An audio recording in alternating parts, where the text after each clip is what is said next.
from the JES Weather Center. Good evening, friends. You may have noticed around sunset it looked very, very hazy outdoors. Could hardly see the sunshine. We are still experiencing a lot of Canadian wildfire smoke in our area, and it has significantly affected our air quality. In fact, we are still at a moderate level here in Roanoke, and that air quality index clocking about 84 right now. Now, once we get to 101, that is when we move into a new category, unhealthy for sensitive groups. Right now, we are just holding steady at moderate. That's been the story for the past couple of weeks, and we are going to continue to keep an eye on that number for the next few weeks as the smoke hangs around.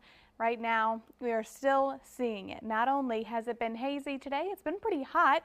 Not necessarily humid, at least for the majority of the day. Right now, we're still in the 70s, 77 now in Roanoke, 70 Lexington and Alta Vista, 68 in Floyd, 66 in Wytheville, and 70 in Hillsville tonight. And dew points are also beginning the climb. We are in the 60s, 70s, 50s there alone in the Hot Springs elevation, a little bit drier. The rest of us, mid upper 60s, even sitting that 70-degree dew point in South Boston. So we are definitely bringing the moisture back into our area, and that will lead to some showers and thunderstorms in the coming days, and we'll really start to feel it, especially tomorrow. So let's talk futurecast. Tonight we will remain mostly dry. Of course, the clouds will increase ahead of this next opportunity for showers and storms tomorrow, beginning about lunchtime. They'll be very isolated to start off with, but as we turn towards the afternoon hours, later in the afternoon, that is when they become a little more scattered to widespread.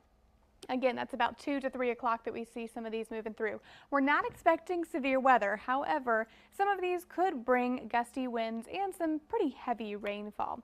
As that continues to pass through, we get a little bit of a break around 8 o'clock for parts of the NRV, Roanoke Valley, Lynchburg.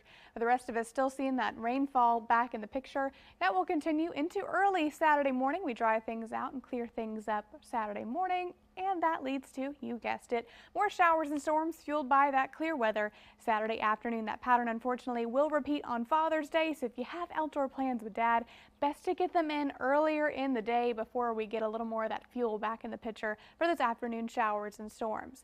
Amount of rainfall expected from this particular model run suggesting anywhere from 1.5 to 2 inches for most of us. Isolated instances of 3 inches are also possible. Zone by zone, low temperatures tonight are back in this mid and upper 60s at that, very mild for this time of year, and our 7-day forecast back in the 80s with daily showers and storms. Lindsay?